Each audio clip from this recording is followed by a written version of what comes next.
Today on the Matt Walsh Show, our big tech overlords have unveiled a new ritual for us. Apparently now you're supposed to introduce yourself with name, pronouns, and also race. It's the cutting edge of wokeness. We'll talk about that today. Also, the prosecution's case completely collapses in the Kyle Rittenhouse trial. And the left has a good laugh over inflation at the grocery store. Plus, a teacher explains what Democrats really mean when they say that critical race theory isn't taught in schools. They're lying, okay, not to spoil the ending. And finally, Dave Portnoy of Barstool Sports gets the Me Too treatment.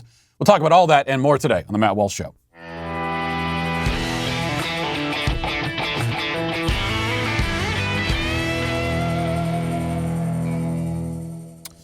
So you thought maybe that our civilization would burn into ashes or explode like fireworks. You thought we would be brought trembling under the boot heel of some violent dictator. But American society won't be blessed with such a dramatic ending as that. The last thing we will see before it all goes dark is the smiling face of a corporate marketing executive in a pantsuit telling us her pronouns. I mean, there are elements of 1984 thrown into what we're experiencing right now, but we're actually living in a brave new world. Exhibit A, Microsoft's virtual marketing conference called Ignite 2021 just concluded its 3-day run. Now, typically, the purpose of this type of event is to unveil new and upcoming products, get consumers excited about all the wonderful and cutting-edge opportunities for consumption that Microsoft will provide in the year ahead. The goal, as always, is to chip away at flesh and blood human existence little by little until our lives have been entirely subsumed by the screen. Microsoft and its competitors stand basically at the entrance to the black hole, beckoning us to enter and be absorbed by it. And this process has become increasingly literal as big tech moves towards our utopian metaverse future. Now, recently, Mark Zuckerberg gave birth to Meta Platforms Incorporated, which is now the parent company of Facebook, Instagram, and subsidiaries. He's not talking about Facebook anymore. It's Meta Platforms. That's the new company. Zuckerberg, concerned that although we spend 10 hours a day staring at our screen, we still haven't quite invested enough of ourselves into it. He wants to turn social media into a virtual reality metaverse experience. Soon we'll be able to enter into the internet, swapping our bloated, fleshy carcasses for cartoon avatars, and perhaps never returning to the real world again. You know, Zuckerberg watched The Matrix and mistook it for a how-to manual, apparently. And Microsoft isn't far behind. The star attraction of the Ignite 2021 conference was its new Mesh software, its first foray into the metaverse. Not quite as fancy as Zuckerberg's version, but it will allow you to attend virtual work meetings as an avatar if for some reason you want to. There are also 3D and virtual reality components to it as well. Down the line, Microsoft hopes through Mesh that you'll be able to mesh with cyberspace, become one with it, and finally lose whatever pieces of your unique individual self still remain. But Ignite 2021 wasn't just a spectacle of new technology. It was also an opportunity to roll out groundbreaking, state-of-the-art wokeness. Microsoft Senior Program Manager Allison Wines kicked things off with a religious ritual that has become somewhat familiar on sort of the fringes of the far-left cult, but had yet to make its way into the mainstream corporate world until now. This is called a land acknowledgement, and here's what it sounds like. Listen. Hello and welcome to Microsoft Ignite. We've got a big day ahead and lots in store for you. First, we want to acknowledge that the land where the Microsoft campus is situated was traditionally occupied by the Sammamish, the Duwamish, the Snoqualmie, the Suquamish, the Muckleshoot, the Snohomish, the Tulalip, and other Coast Salish peoples since time immemorial.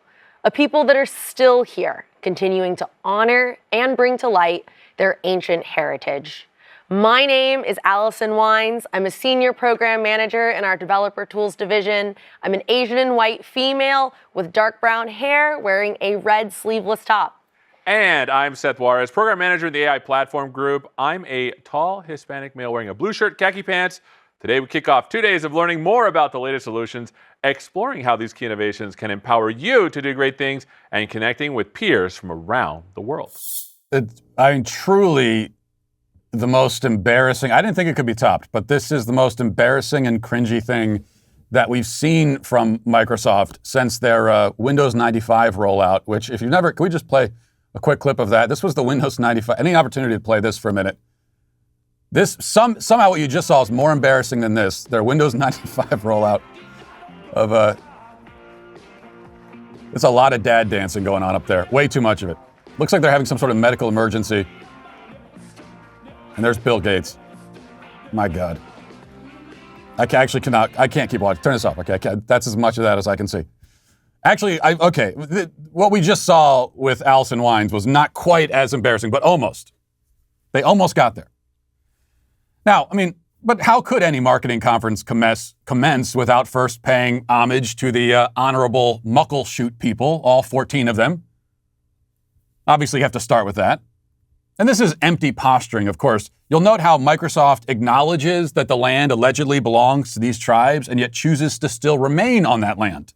This is like stealing somebody's car. You know, you go and steal your neighbor Bill Smith's car, and then you make up for it by beating your chest and chanting, "I acknowledge that this car belongs to Bill Smith," every time you get into it. The difference is that taking someone's car is clear and direct theft, whereas the Western acquisition of land that the tribes had already been killing each other over for centuries before the white man arrived, is not theft. It's conquest, and there's a difference. But from Microsoft's professed perspective, the car analogy holds up, so it doesn't make any sense. Why then do they bother with the land acknowledgement? I mean, it's virtue signaling, yes, but what is the alleged virtue being signaled here? The virtue is white guilt, white groveling, white abnegation. The problem with virtue signaling, it's not really the signaling part, but the nature of the supposed virtue that is being signaled.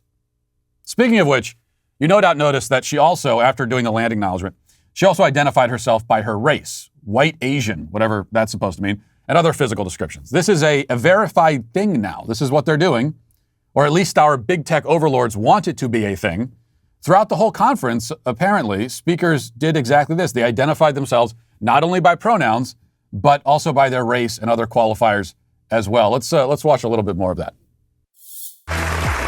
Hello, everyone. I'm Natalie Gadilla. I'm a Caucasian woman with long blonde hair, and I go by she, her.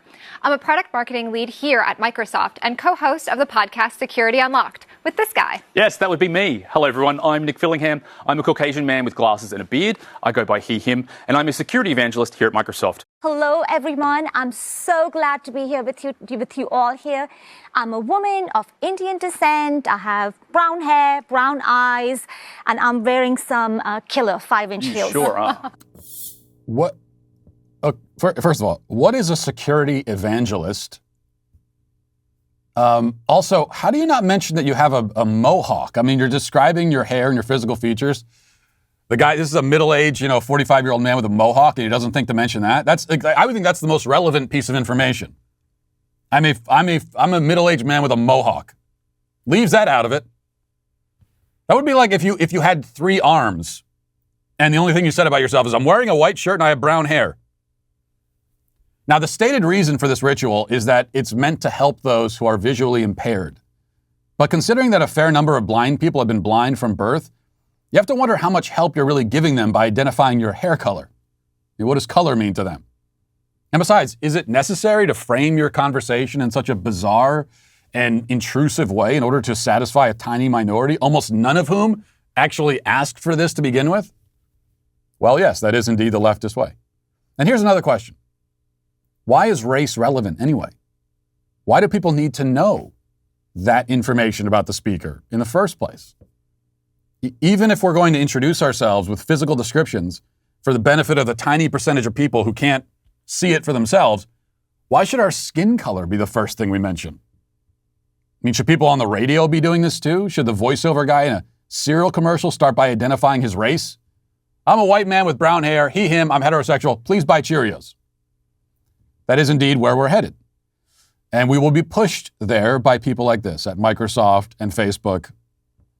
The left continues, of course, to fashion itself as the resistance, as counterculture. But it not only has the corporate world on its side, it's not just that the corporate world is on its side. The corporate world is perhaps its primary vehicle for getting even its most radical concepts and ideas into the mainstream. Second only, maybe, to the education system. And considering that big tech is also in the process of literally fashioning a new reality for us to live in, it wants to take us out of the universe and put us into the metaverse. I think that fact should especially concern us. Now let's get to our 5 headlines.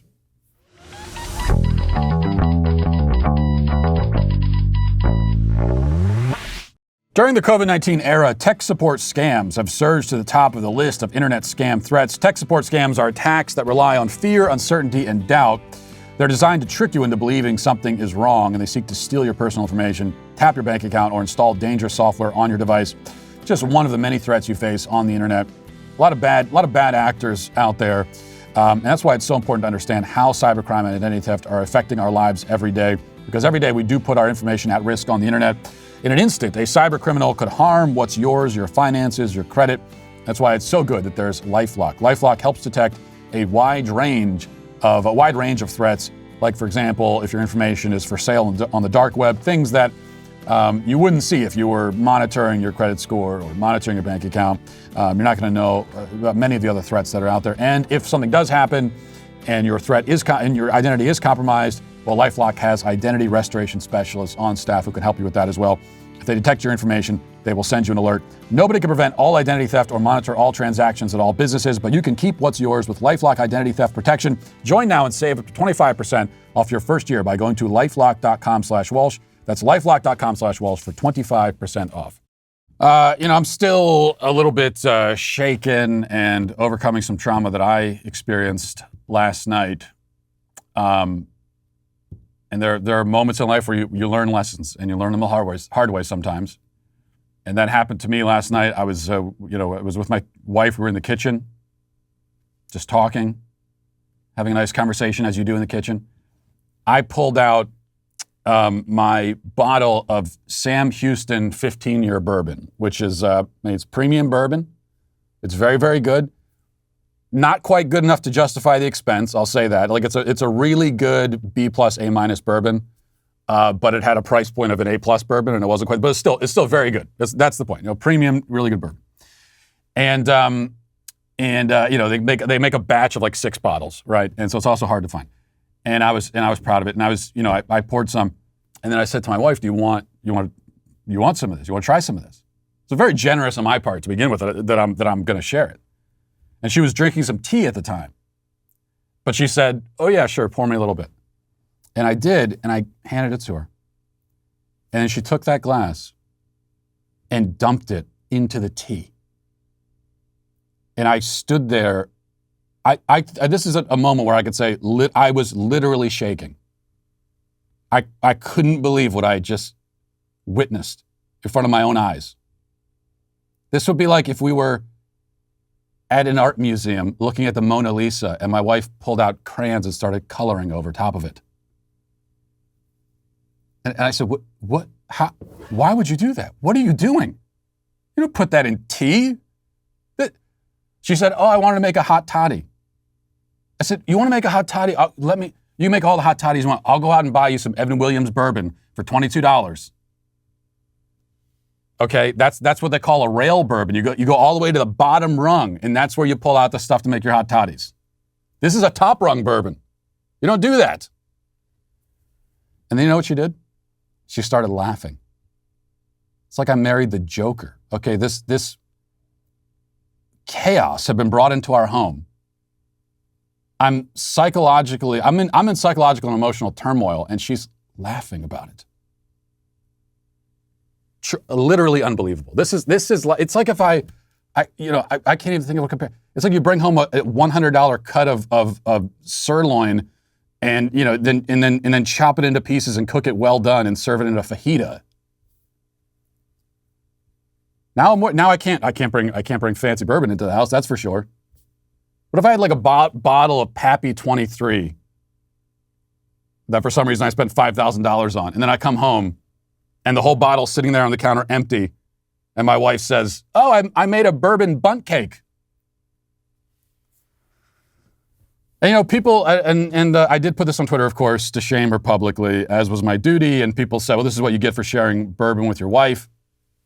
But here's the thing, don't victim blame me. My wife usually is an appreciator of whiskey. She'll drink whiskey straight.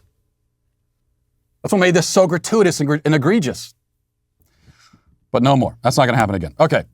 So that was headline number one. I think the most important thing. We'll go to number two. The Kyle Rittenhouse trial continues. Yesterday, the prosecution. Now, this is the prosecution. Okay, remember that. They had Richie McGinnis on the stand. He's a Daily Caller reporter who witnessed and filmed what happened that night. There were not a lot of, if we recall, during this in Kenosha and the riots all across the country in 2020, there were plenty of mainstream media reporters on the scene, but they didn't see a lot of the violence and chaos going on because they were focused entirely on the police. But Richie McGinnis is one of the reporters, one of the real reporter on the scene, capturing what was happening, and he was a witness to what happened with Kyle Rittenhouse, and so he was called in by the prosecution. And once again, keep in mind, this is the prosecution's witness. And let's hear first. I think we have a couple of clips from him. He says first, we'll play clip number 2, where he talks about the sequence of events and what led up to it. Here it is. The sequence of the folks that were involved in this running, as we've seen in many other videos, is Mr. Rittenhouse is in front, Mr. Rosenbaum is running after him, and you are behind Mr. Rosenbaum. Is that fair to say? Yes. How far back from Mr. Rosenbaum were you as the pursuit went through the Car Source parking lot? Well, it's hard to say because I kind of caught up to them. I was running a bit faster, and so at the time initially I was probably 30 feet back when everybody first started running, but then by the time I arrived in the lot, I was 15 feet. And you continued to be behind Mr. Rosenbaum at the time that the defendant shot and killed him, correct? I did alter my trajectory a little bit when I saw Mr. Rittenhouse turn around and saw Mr. Rosenbaum lunging for the front portion of the rifle. Okay. Let me stop you there for a second. Yeah, I bet you want to stop him there. So Rosenbaum, the victim, quote unquote, this is the man that the prosecution wants to portray as the victim. You have your own witness on the stand saying that the quote unquote victim lunged for the rifle of Kyle Rittenhouse. The defense has not even presented its case yet. And already the prosecution case has fallen apart. And it got worse from there. There was this moment, which was a dagger for the prosecution, only they're stabbing themselves. Okay, this is them stabbing themselves with the dagger. And here, just watch this exchange. It's pretty incredible. And you've already established that after the shooting, Mr. Rosenbaum never says a word, correct? Correct. You don't know, as you sit here today, what Mr. Rosenbaum was thinking, do you? You mean at the time of the shooting? Yes. Or at any point in his life. I mean, you have no idea what Mr. Rosenbaum was ever thinking at any point in his life. You have never been inside his head. You never met him before. You don't know. I've never exchanged words with him, if that's what your question is. So your interpretation of what he was trying to do or what he was intending to do or anything along those lines is complete guesswork, isn't it? Well, he said, "F you," and then he reached for the weapon. Okay. Let's talk about that. My God, that is one of those. That's like one of those moments that you see in a trial in a TV show or a movie. The only thing you would add in if this was in a movie, then there would have been gasps and everything in the among the people there in the courtroom to add a little bit of dramatic flair into it. But it is a gasp moment where your case just falls apart on the stand. So you have the quote-unquote victim saying out loud, stating his violent intentions out loud. You have him lunging for the weapon. And I have to keep emphasizing that these are the witnesses the prosecution is bringing up. We haven't even heard from the defense's witnesses yet. There's simply no case here. We have video evidence which should put an end to it right there because we can all see what happened. Certainly we had all along, we had one of the shootings on video, and you could very clearly see that Kyle Rittenhouse is on the ground, and then he's got this mob of violent people who are about to pounce on him. And then we had most of the other shooting on the video, and then we find out later that the feds had the rest of that video. They didn't tell us about it, and we didn't see it until right now.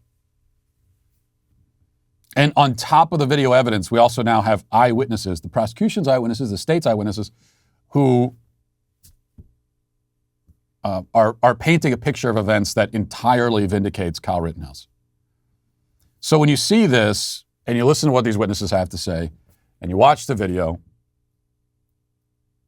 and you listen to the state's opening arguments and everything that they presented before the trial and during the trial so far, and you see that they just have no case at all against this guy. There is nothing there. Now, does that mean that Rittenhouse will actually walk? No, because you never know what a jury will do. And all it really takes is one Antifa sympathizer on that jury, which there could very easily be, or more than one. It only takes one BLM sympathizer. There could very easily be one or more than one. But chances are, Kyle Rittenhouse, certainly he deserves to walk, and I would say chances are that he actually does. You know, because this is so incontrovertible, it's so unavoidable. The facts are right there. As far as self-defense claims go, this is about as straightforward and simple as it gets. There are times when self-defense claims are a little bit more complicated. There can obviously be gray areas in situations like this, but here there is not. And that's why all along, the people who are calling for Kyle Rittenhouse's head, they're not really talking about the shootings themselves. What you hear, and this is including the prosecution's case, what they keep going back to, and certainly what you hear online all the time with the outrage mob online saying Kyle Rittenhouse should be in jail, he should be executed, all these things. You know, people who are otherwise are very much opposed to, supposedly opposed to the death penalty, but in this case they'll make an exception for Kyle Rittenhouse because he's white. But what they keep saying is, well, he shouldn't have been there to begin with. He crossed state lines. So what? What difference does that make? So you cross state lines and now you don't have a right to self-defense anymore? I live in Tennessee. If I go to Virginia and someone tries to kill me, I can't shoot them because I crossed state lines? Coming, by the way, from people who don't care about lines. They say that lines are borders, boundaries. These are imaginary boundaries. They say there's no significance to the boundary separating the United States from Mexico. And anybody who lives south of our southern border, they have every right to come here and enjoy all of the freedoms and liberties and entitlements that we enjoy as American citizens, including the right to vote. And now even we're going to be paying off, giving out $450,000 checks from the Biden administration to these immigrants as well. So they'll say that's fine because the border is imaginary. And yet the border separating one state from another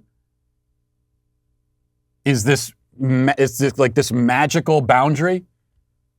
And once you cross it, if you don't belong to that state, you have no right to self-defense. That's the claim. Well, of course, that's the claim for people who have no principles whatsoever. They feel no need to be honest. They feel no obligation to the truth whatsoever.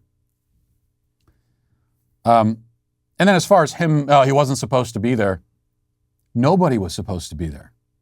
Like none of the events in Kenosha that night should have been occurring. You had mobs of people burning down the city. None of that should have been happening. So at worst, you would say Kyle Rittenhouse, just like the other 50,000 people shouldn't have been there. Rosenbaum, the victim, shouldn't have been there. That's at worst. Like, that's the worst thing you could say about Kyle Rittenhouse. But I wouldn't even really agree with that. Because he worked in Kenosha. So that was his community as well. As someone who spent a lot of time there. He was helping to clean up graffiti earlier in the day. He actually cared about the community.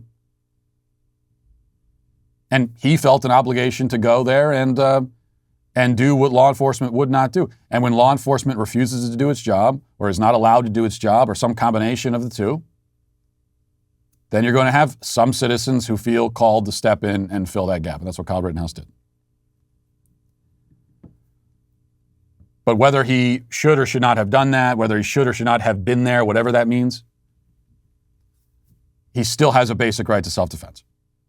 And that's very clear. So then you have to start asking yourself, considering that there's no case at all here, and the state knows that they have no case. Okay, they're not crazy. They know there's no case here. There's a reason why they had to bring Richie McGinnis up, because they don't have anybody else.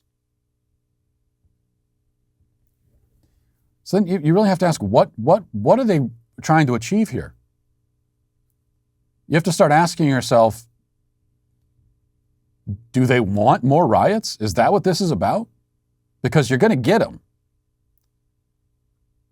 Once he's exonerated, which he probably will be, you're going to have mass riots again in Kenosha.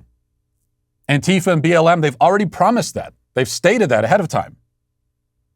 If you don't convict this guy, we're going to riot. They are trying to coax a guilty verdict, just like they did with Derek Chauvin, by threatening violence and implicitly threatening it against the jurors as well if they don't get what they want. Implicitly and also, in some cases, explicitly. So is that the point in the end? The powers that be here, do they want more riots and more chaos in the streets? You really have to start wondering about that.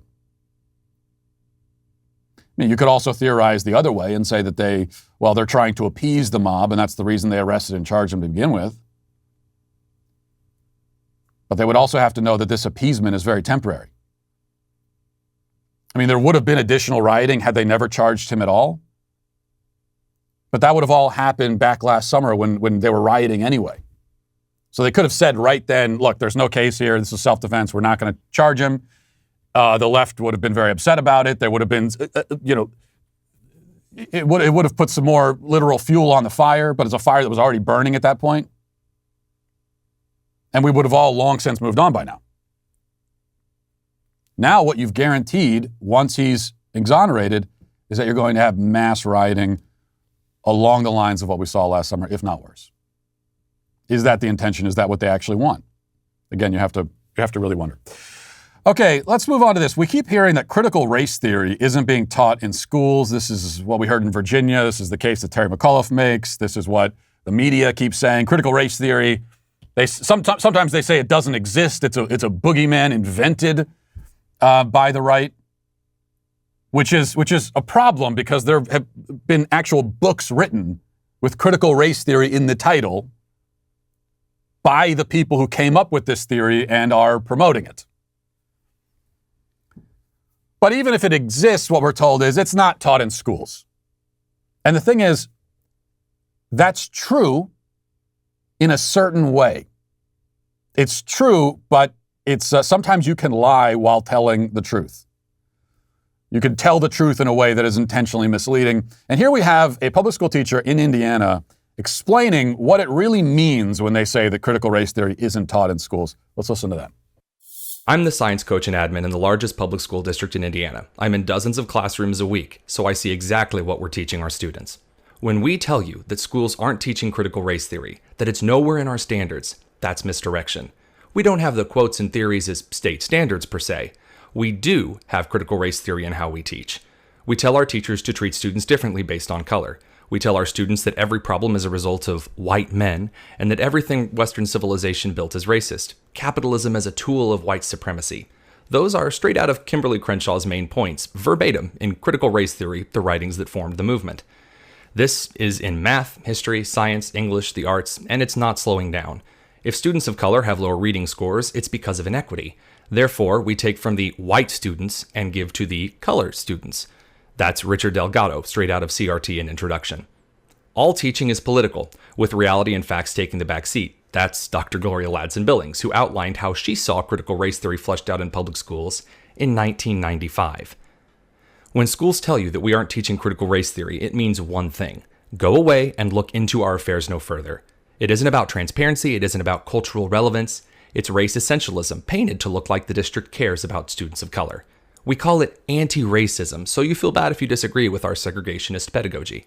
It's taking advantage of kids' vulnerability and parents' inactivity to preen over social snake oil schemes designed to create division. Parents, when we tell you critical race theory isn't taught in our schools, we're lying. Keep looking. Well, he lays it out right there, and that's like it's just like if they claimed, when we say that the public schools are leftist and that there's leftism, in the broadest sense in the public school system. Well, they could say, well, we don't teach leftism. Look at our curriculum. Nowhere does it say the term leftist or leftism. Oh, you silly parents. What, you think your kid is going to a leftism 101 class? No, that's obviously not what's happening. In fact, I wouldn't object to that necessarily. I mean, in theory, I wouldn't object to that. To having a class on the subject of modern day leftism. I wouldn't even necessarily, in theory, object to a class on critical race theory because I think it is something that, unfortunately, our kids need to know about. Now, I wouldn't trust the average public school teacher to teach it, but kids are going to get to a certain age where you do have to teach them about this. It's a good thing to teach them about it, about the subject. Just like they should learn about Marxism and communism. You want them to learn about those things. It's the people who are trying to indoctrinate kids into these worldviews that don't want the kids taught about the worldview. And that should tell you what you need to know. But that's not what's happening. So treating these things as a subject and saying, here's this worldview that exists, here's this idea, this system of thought, here's what it teaches. There you go, presenting the information. That could be a good thing. I mean, all of the most insidious worldviews, the wider spread that they are, the more that I think we need to, it's good for us to know what they are and be taught about them. But that's not what's happening. What's happening is much, much worse than that, as the teacher just explained. Instead, it's the assumptions of critical race theory are embedded into everything the kids are taught. So this is a big, this is a red herring. This is misdirection. It's the sleight of hand trick where they hand you the curriculum and they say, see, look at the curriculum. You'll say, nowhere on this curriculum does it say critical race theory. Yeah, it's not being taught. What they fail to mention is that in every single one of those subjects on that curriculum, all of those subjects are built around and upon the assumptions of critical race theory.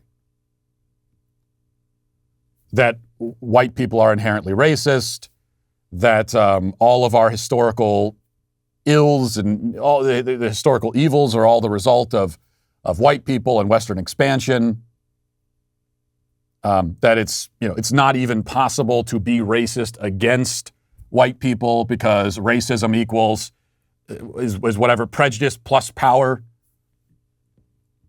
Kids are taught all of that. Well, where else are they getting this stuff from? Yeah, they're getting it from the media, they're getting it from social media, from the internet, but they're getting it from a lot of places, but they're certainly getting it from the schools as well. And the fact that they are told these things and yet are not told that this is critical race theory, that's precisely the problem. Again, I would have no problem in theory with a kid being told, hey, there's this thing called critical race theory. And according to critical race theory, what critical race theory teaches is that if you're white, you're inherently racist. And that if a black person comes up to you and says they hate you because you're white, you are not a victim of racism because they can't be racist against you. That's what critical race theory teaches. That's a good thing for people to be told, because then they can say, oh, well, okay, well, so that's a theory I don't ascribe to. It sounds like a pretty horrible theory. Remember the word theory, it's also important to remember the word theory, when used in a scientific context, it doesn't just mean a hypothesis or a guess. A theory, like the quote unquote theory of gravity, right?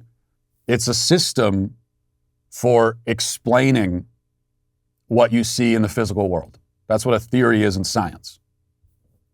We talk about the theory of evolution, right? Or the germ theory of disease. It's a system for explaining and understanding what you're observing in the physical world.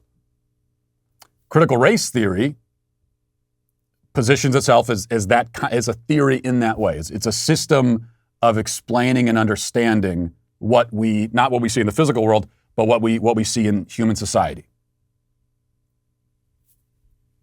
But it's a bad system. It's an evil system. It's a sinister system. All right. What else we got here? So the word milk was trending on Twitter yesterday. If you spend any time on Twitter, if you make that mistake, then you may have noticed that the word milk was trending. And, you click on it, you come to find out it's because a bunch of media people, a bunch of blue checks on Twitter, Democrats, are laughing hysterically about this segment on CNN. And it's one of the only times you'll see real reporting on CNN. And of course, the left hated this. They were mad about it. The one occasion in the last year of CNN doing real reporting, left, they were not fans of it. And this features a large family that buys 12 gallons of milk a week. And they're talking about how, as a large family, where they have to buy lots of groceries, how inflation has affected them.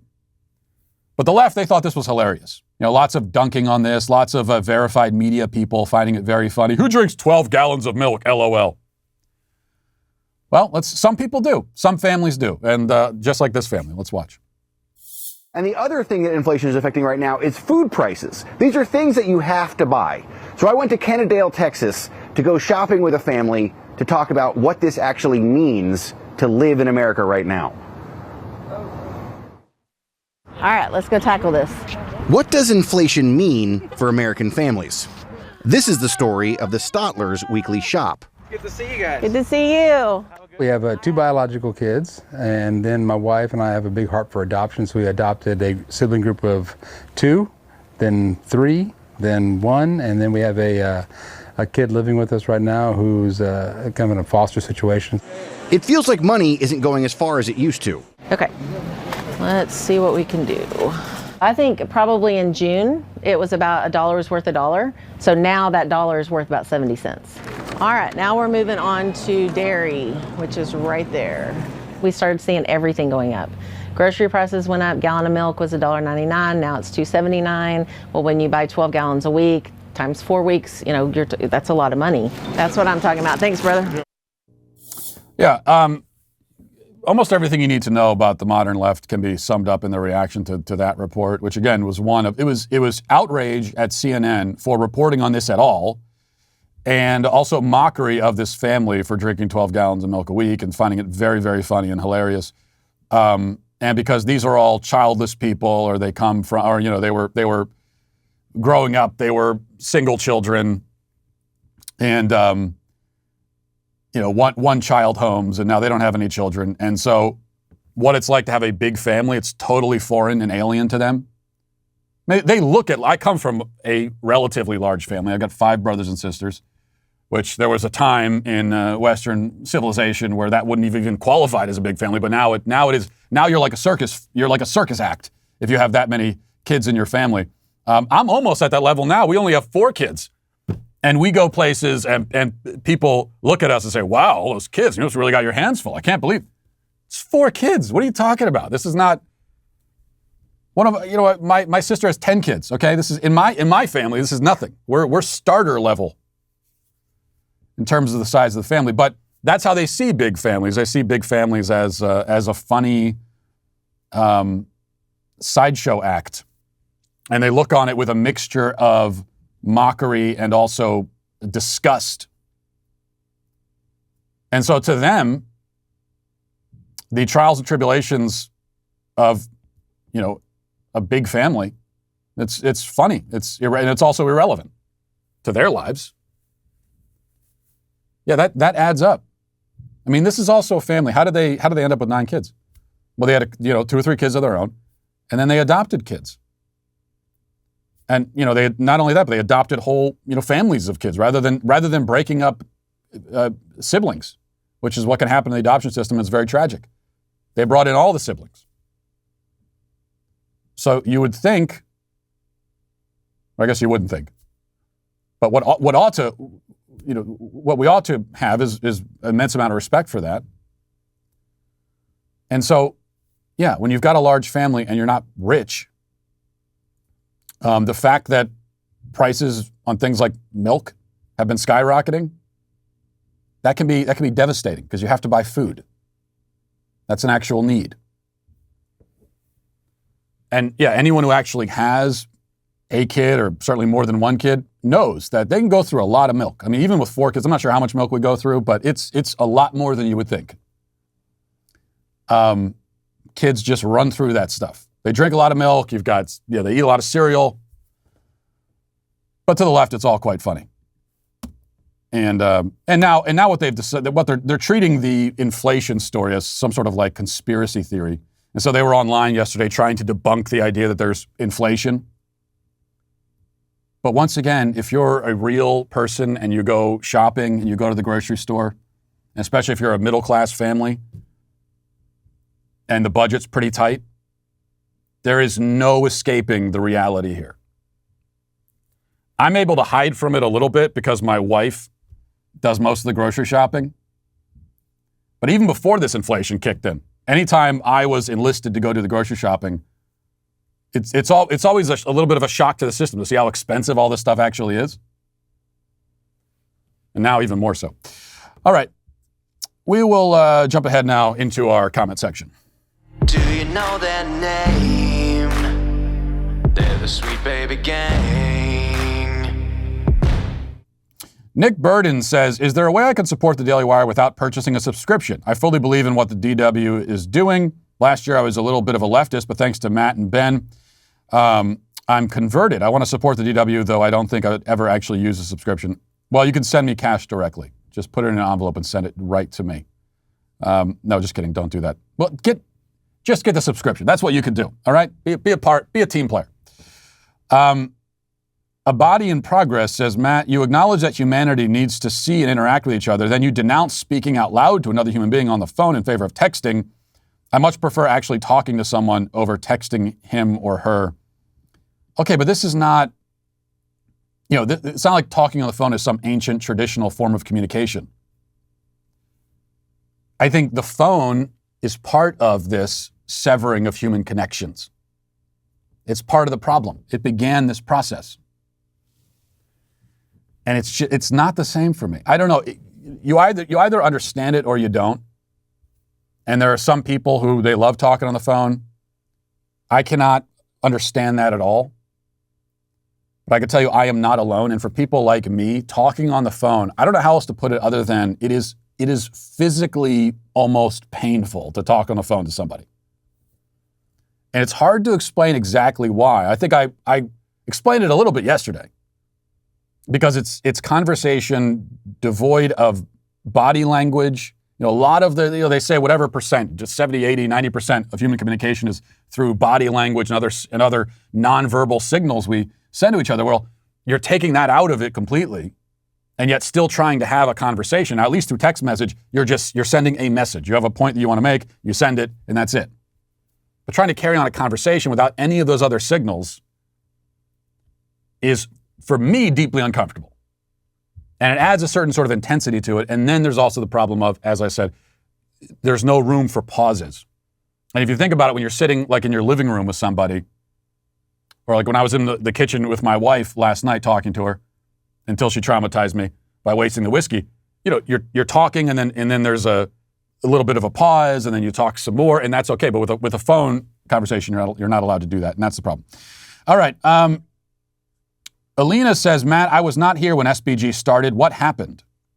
Explaining this new movement I'm involved in to my other teenage friends is interesting. But you don't explain it. That's the first rule of the movement. This is not like Fight Club, where first rule of Fight Club is you don't talk about Fight Club. We talk about the Sweet Baby Gang. We talk about it all the time. And I'm told that I talk about it too much. We just don't talk about its origins. That's what we don't do. As far as anyone is concerned, the Sweet Baby Gang has always been here and will always be here. That's the mythology that we're building, okay? Lucky says, can Matt make a daily cancellation for people who can't parallel park? I don't think it's as vital as merging. I just need a better explanation than the one from my parents. Yeah, parallel parking. Clearly, there are so many bad drivers out there, and much of driving is very simple. I mean, you do it, much of what you do when you're driving, you're doing unconsciously. That's how simple and easy it is. And most people in the world are not able to even do that. Parallel parking actually involves conscious engagement, and it's a little bit more complicated. So if the average person can't handle something like merging or just driving in one lane on the highway, how much worse is it going to be when they try to parallel park? So that's true. Most people can't parallel park. I am a fantastic parallel parker. I take great pride in that. Even though I've successfully parallel parked many times, every time I do, I have to brag to my wife about it. That's part of the deal. It's part of being a man. But it's also not. I don't really care if you're not a good parallel parker. That doesn't bother me. You're not going to kill anybody from doing it the wrong way. And if you're not comfortable with it, then just don't parallel park. Usually you can find some other parking situation and you can kind of avoid it, especially if you don't live in the city. If you don't live in the city, you could go your whole life and never have to parallel park. Whereas merging is something that if you drive, you have to do probably every day. And if you do it wrong, this is more than a fender bender situation. You're going to kill somebody.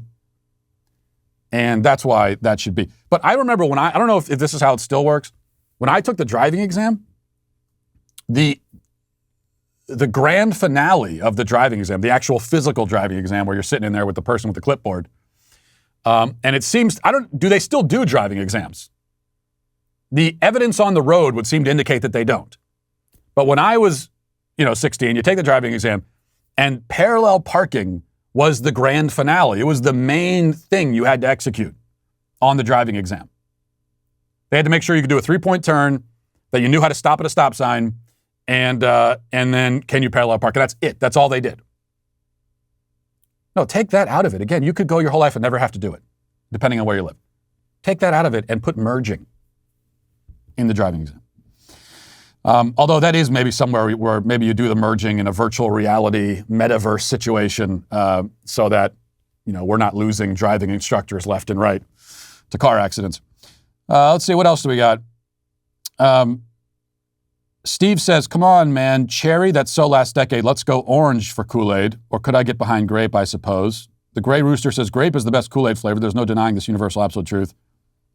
Another guy says, please grant unto us thy loving cherry Kool-Aid, holy sweet Father. Lots of comments giving me your favorite Kool-Aid flavor. Just want to clarify one thing. You guys do realize what I was inferring is that I'm going to be poisoning the Kool-Aid and you're all going to die. Just checking. And if you're on board for that, then great. And finally, Flores Zaza says, Matt, didn't they shut down Nashville over a dusting of snow last winter? Yeah, they effectively shut down. No, in fact, what they did when we got a little bit of snow is, this is the other thing I had. This is when I first became acquainted with Nashville driving, because I got here, only a couple months before we got that, I guess what is a once-in-a-generation kind of ice snowstorm where it snowed for a week. And the Nashville strategy with snow removal is to not do it. And so what they say here is if you get snow on the highway, if you get it on your road, then that's it. You just have snow. And they're going to wait for the sun to take care of it, even if it takes 2 weeks. But other than that, other than everything that happens on the road, I do love it here in Nashville, just to clarify.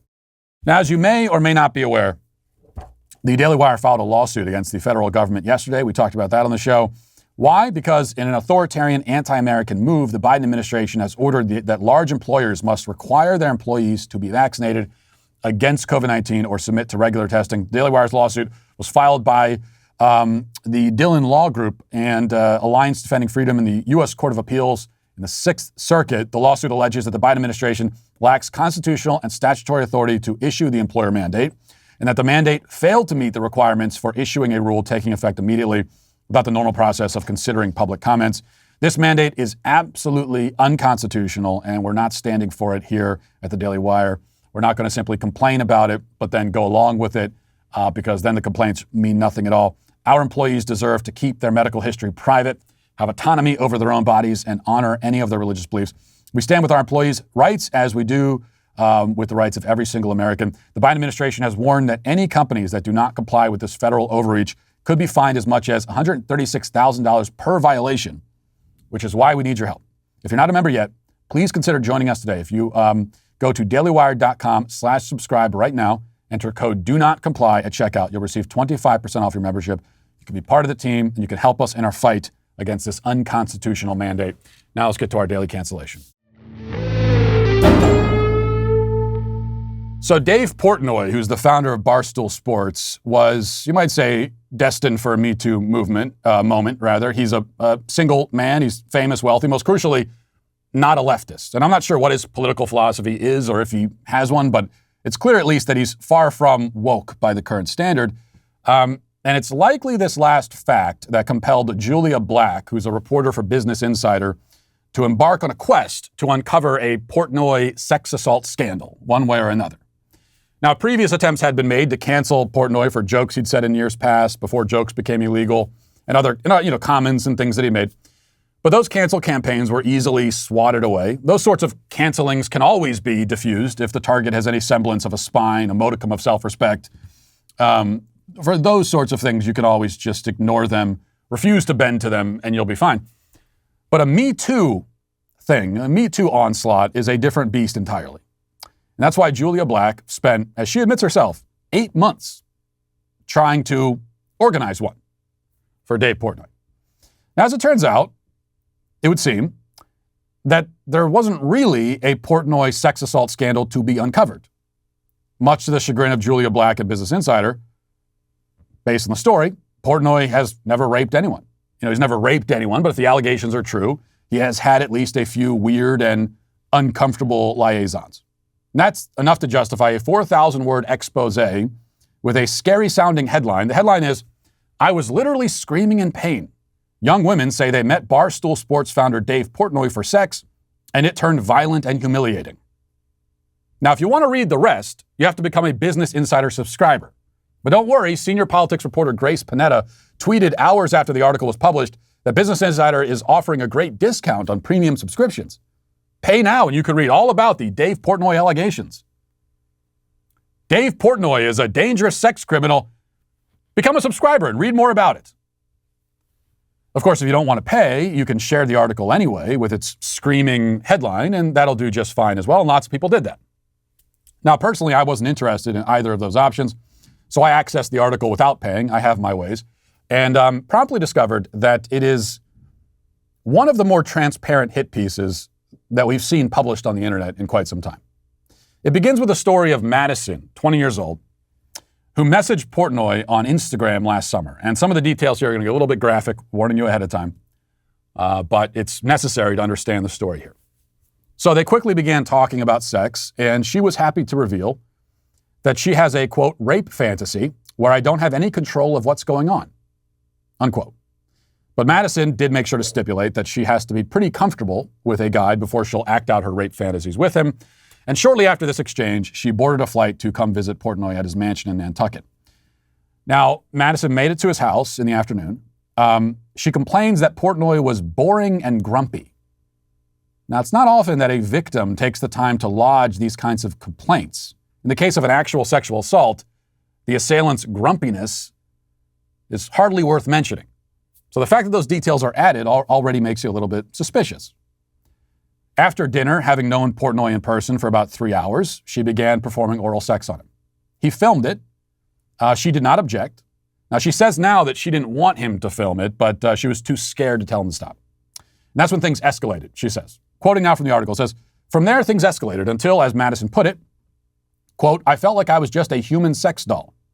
2 days later, Madison texted a close friend, quote, it was so rough that I felt like I was being raped. He videotaped me and spit in my mouth and choked me so hard I couldn't breathe," she wrote in messages viewed by Insider. "And it hurt and I was literally screaming in pain." She recalled crying and shouting, too much, it hurts. "It was so painful," Madison said. "I kept trying to get away and he was like, stop running away from me, stop running away from me." But Portnoy, she said, just went harder. Now, Madison's flight home wasn't until 2 days later, so she slept on Portnoy's couch both nights, and they didn't have sex again. Now, Madison doesn't claim, she doesn't use the word sexually assaulted, she doesn't claim that she was raped, only that the sex was violent and humiliating. Though it would seem, by her own admission, that's exactly what she got on the plane and flew to Portnoy's house for, telling him about her rape fantasy. Next, there's a story of 19-year-old Allison who went to Portnoy's house to hook up. Here's how she recounts the events that followed. Quote, Allison recalled sitting by the pool. Portnoy offered her watermelon and water. He asked her which school she went to and which grade she was in. Allison recalled that. Then she said, he got up to go inside, and I was like, okay, I'll go in with you. And he was like, I didn't know it would be that easy. He leaned in and started kissing me, and I didn't know what to do at that point, she added. And he went upstairs, and he was really aggressive, and I didn't know what to do, and we had sex, and that was it, and he kicked me out. Allison said her memories were fuzzy because of her emotional distress surrounding the event, but like Madison, she said Portnoy choked her. And then she goes into some other details, and she says that Allison does not describe what happened to her sexual assault. This is an important point. But she was still deeply disturbed by the experience. Quote, I just felt very preyed on, she said. Now, the final quote-unquote victim chronicled in the piece is Instagram influencer Ava Louise, who never had any physical contact with the Barstool CEO, but did message him a few years ago when she was 19. She told him that she, quote, wanted to be famous so bad. Didn't end up meeting him in person, but she told Business Insider that, quote, I probably would have let Dave Portnoy do whatever the hell he wanted to me because I'm like, oh my God, it's Dave Portnoy. And she's now come to believe, though, that Portnoy was predatory for messaging with her. So, we're left with a handful of stories selected after a reporter reached out apparently to dozens of women Portnoy had interacted with, looking for the juiciest gossip she could find. And all these stories from women with fuzzy memories who don't allege assault, don't use that word, and who engaged apparently in consensual sex. One of these women, according to her own testimony, boarded a plane and flew to his house after telling him about her rape fantasies. She then stayed at his house for 2 days after the encounter that she now claims traumatized her. As for that woman, Madison, Portnoy claims that not only did she never tell him to stop, but that she never expressed any discomfort or awkwardness at all until he read about it for the first time in Business Insider. Here's his statement about it. At no point was it not 100% consensual. At no point did she ask me to stop. At no point did either of us think something unseemly happened. There was no weirdness after. It was totally fine, normal interaction. Sexual, 100% consensual. My lawyer's like, don't make these blanket statements. I'm telling you now, her version of events is not true on our hookup. Just not true. Neither of us were like, oh, you shouldn't be doing it. It was 100,000,000% consensual. What's going on in her brain? I have no idea. Her actions, outward, all 100% normal. Wasn't alarmed, never thought about it. Now, after we hooked up, we were hanging out more, and it just became one of those situations where we disagreed basically on everything from, is it raining or sunny out? It was just oil and vinegar. Two people who did not get along, did not see the world the same way, and that is why she slept on the couch. I do believe, my recollection is she was still interested in hooking up, and I'm like, this just isn't working. Like, we don't get along. Flew back. I never talked to her again. I never knew she had any issue. It's the first I heard of it, and frankly, was stunned to read and hear about it. So he goes on actually for a while addressing all the allegations, and he denies them. I mean, he doesn't deny that he had sexual interactions with these women, but he denies that that it went exactly as they describe. You have to ask yourself, whose story fits the facts better? Well, one of the facts here is that Madison stayed at his house for 2 days after the fact. So you would think that if she was trying to literally run away from a rapist, that she wouldn't then stay at the house, even if your flight is a few days removed. Maybe you would leave and go to a hotel or something, or really anything other than stay at the house. But as always with a Me Too witch hunt, the women involved in these interactions are treated as though they have no agency or willpower of their own. I mean, these are all adults, all eager and willing participants in the sexual act. In at least one case, the woman not only participated but initiated. It's not victim blaming to suggest that a woman who goes to a man's house for sex, then has sex, then continues to stay at the house after the sex, bears at least equal responsibility for the emotional or psychological toll that it takes on the participants. And I say that even though I don't deny that there is a toll. I don't even balk at a word like trauma being used to describe the emotional aftermath with something like this. They all say that they felt used and degraded, like they were treated as mere sex dolls. I have no doubt that there's truth to that assessment. But none of that equates to rape. And this is also the empty and grim reality of hookup culture. Both partners use each other. A woman with rape fantasies, quote unquote, has gotten so used to this sort of transactional sex, dehumanizing and degrading on both sides, that she now orients her sex life around it. She's fetishized her own degradation. The participants in hookup culture make a game of their own self-abasement. And they wake up in the morning, oftentimes, feeling exploited and exposed, because that's exactly what happened. And worse, if you're participating consensually in hookup culture, you are inviting your own exploitation, pursuing it. Again, on both sides, men and women. Now, people these days have no language to describe or understand their feelings, having rejected sexual morality in principle, and so they conclude that somehow their consent must have been violated. Even if it's an act that they agreed to participate in, they conclude that they had their consent violated. They say, well, I don't feel good after the fact, so I must not have chosen to do this. But they did choose it, and that's the whole tragedy of hookup culture. People choose what ultimately makes them miserable and unfulfilled. I mean, you talk to a man on Instagram or whatever, and he flies you to his house to have sex with him, and you say you feel like a sex doll. Well, yes. I'm sure you did feel that way, and I'm sure it's horrible to feel that way. But that's what hookup culture is. The answer to this problem is not Me Too, but marriage. The answer to the problem is to take the sexual act and engage in it with someone who you love and are devoted to, and who you trust. Someone who cares about you, who knows your name and a lot more than your name. That's the answer to much of what Me Too has brought to bear, and much of the dysfunction that we see in our society today. And the answer is certainly not hit pieces like the one in Business Insider, a publication which is today, in the end, we come back around to, canceled. And we'll leave it there for today. Thanks for watching. Thanks for listening. Have a great day and a great weekend. Godspeed.